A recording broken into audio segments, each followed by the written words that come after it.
If you can't watch a movie without doing something else at the same time, this video is for you. It looks harmless. You sit down on the couch, you press play. You tell yourself, I'm finally going to relax. And then it starts. You grab your phone. You start scrolling. You notice the laundry. You mentally check what else needs to be done. You open your notes app just for a second. You're watching the movie, but you're not really there. And the strange part is, you don't even feel stressed. Nothing is wrong, no one needs you, the day is over. So why does your body feel restless? Why does sitting still feel uncomfortable, almost unsafe? This habit isn't random, and it's not about productivity. It's a survival pattern. If this is you, pause for a second. I want you to comment, "This is me." Not for anyone else to see it, but it's for you. Because the moment you name it, you stop letting the pattern run silently. Awareness is how unconscious patterns lose their grip. People think this means you have ADHD, or that you're addicted to stimulation, or that your mind just never shuts off. And for some people, that's true. But for others, this started long before attention was ever the problem. Here's the psychology most people miss. Some nervous systems don't experience rest as relief. They experience it as exposure. When you stop doing, there's no structure, no role, no buffer. And for some people, that's when the alarm goes off. It doesn't start as a thought. It starts as tension. Your shoulders creep up. Your jaw tightens without you noticing. Your chest feels heavy, like something is unfinished. Your stomach stays slightly clenched. Nothing is wrong, but your body doesn't know that. To understand why, we have to go back. Not to adulthood, not even to school age, earlier than memory, earlier than words. You're around 3 or 4 years old. You don't understand situations yet, but your nervous system does. The adults around you are overwhelmed, distracted, emotionally inconsistent. Not abusive, not cruel, just not reliably there when you reached. And you did reach. Not with language, with movement, with sound, with need. And nothing landed. No response that helped your body settle. No signal that said, you're safe now. So your body did what a 3-year-old does. It stopped reaching as much. It stayed busy. It stayed alert.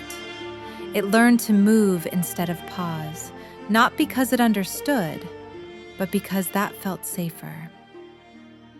You didn't think this. Your body learned it.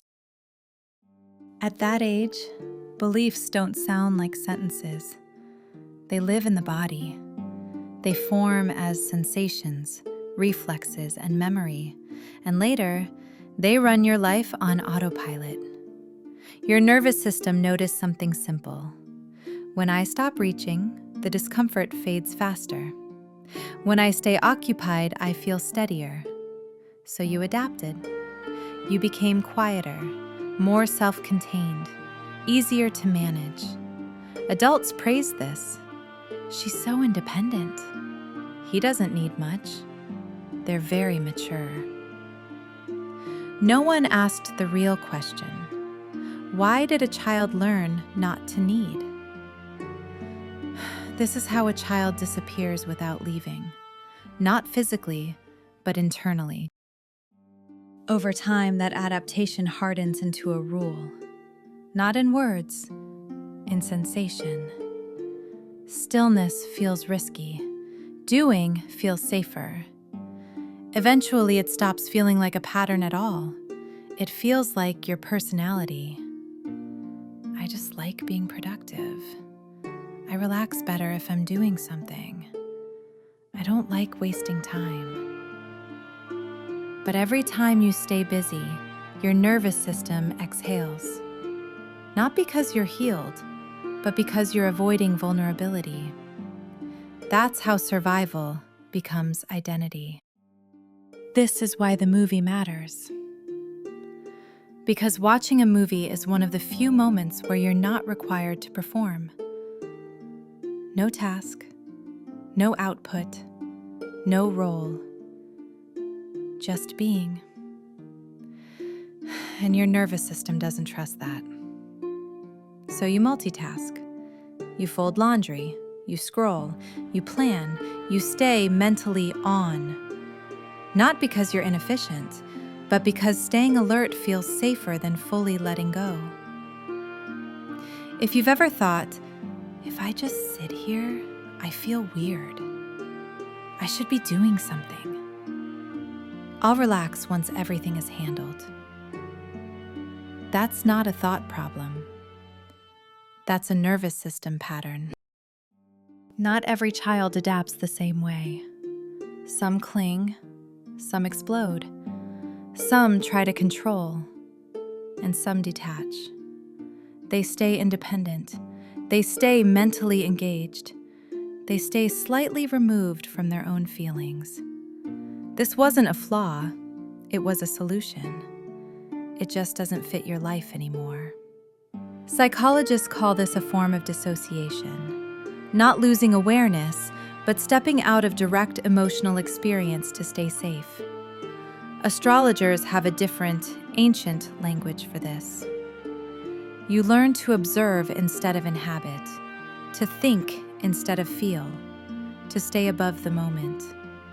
That's why you can be on the couch, but never fully arrive there. We go deeper into that in the next video. If you want to understand how this pattern shows up in birth charts and why it often carries Aquarian or Uranian signatures, the dark side of the independent child is in the description and the pinned comment. The shield works. It keeps chaos out, but it also keeps rest out. You can be present without being settled. Over time, the body pays the price. Constant alertness tightens the neck. Headaches become normal. Shoulder pain never fully leaves. Sleep feels shallow, even when you rest. Emotionally, you feel strangely untouched. You're functioning, but not nourished. In relationships, people feel you're there, but not fully with them. And your children sense it too. They learn that stillness equals tension, that rest is earned, that being okay means staying busy.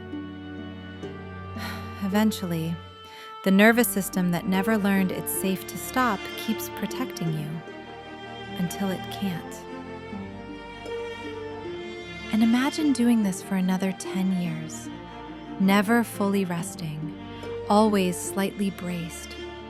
That's not a threat. It's just the trajectory of an unexamined pattern.